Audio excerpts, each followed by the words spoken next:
In D&D, combat rounds happen in 6 seconds bursts that are divided by initiative. But have you ever jumped into combat and found yourself in the wrong place? Well, use this house rule and you'll be able to mitigate that problem as we go beyond the screen.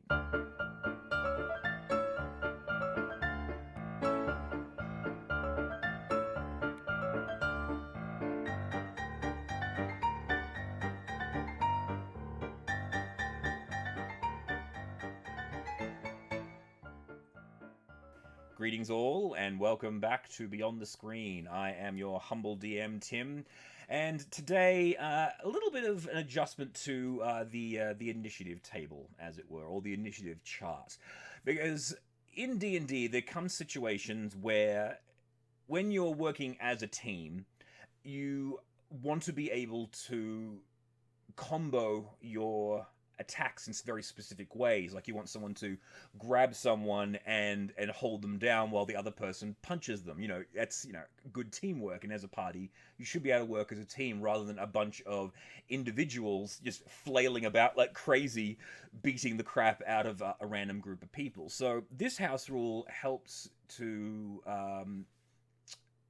solve that problem and allow your players to work better as a team. And essentially the way that it works is, after initiative is rolled, you can allow two players that have their initiative roll. You can allow them to swap position, or you can allow them to drop their initiative points by one in order to allow someone else to precede them.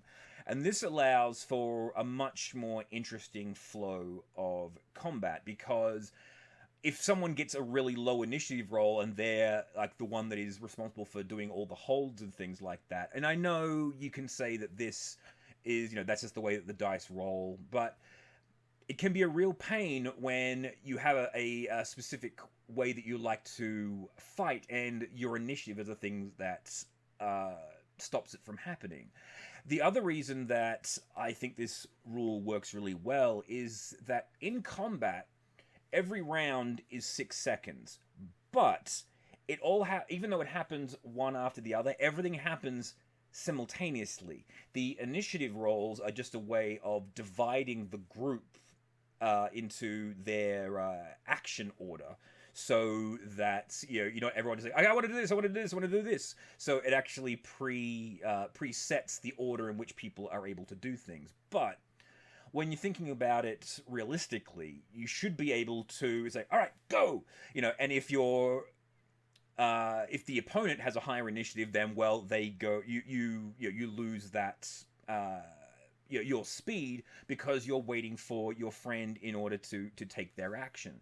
So I think it's a good little house rule that really helps pick up the reality, and also allows your teams to work better as a team. It actually promotes teamwork, and not just a 4 or 5 people that are good at doing their own individual things but don't actually rely on their other party members to help them out. Because when you introduce this rule, your players start thinking about things as a team, because all right, well, if I'm really good at shooting things, provided that they're held stationary, and you might have someone who's really good at holds or has particular spells that can pin people down or stop them from moving, like, say, for example, the ranger's thorns ability.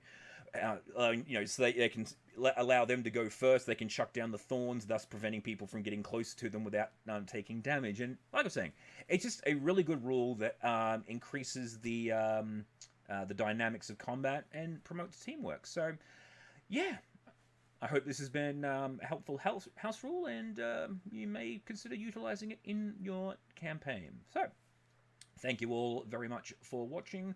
Please remember to like and subscribe. I have been your humble DM, Tim, and come back for more tips beyond the screen. Bye!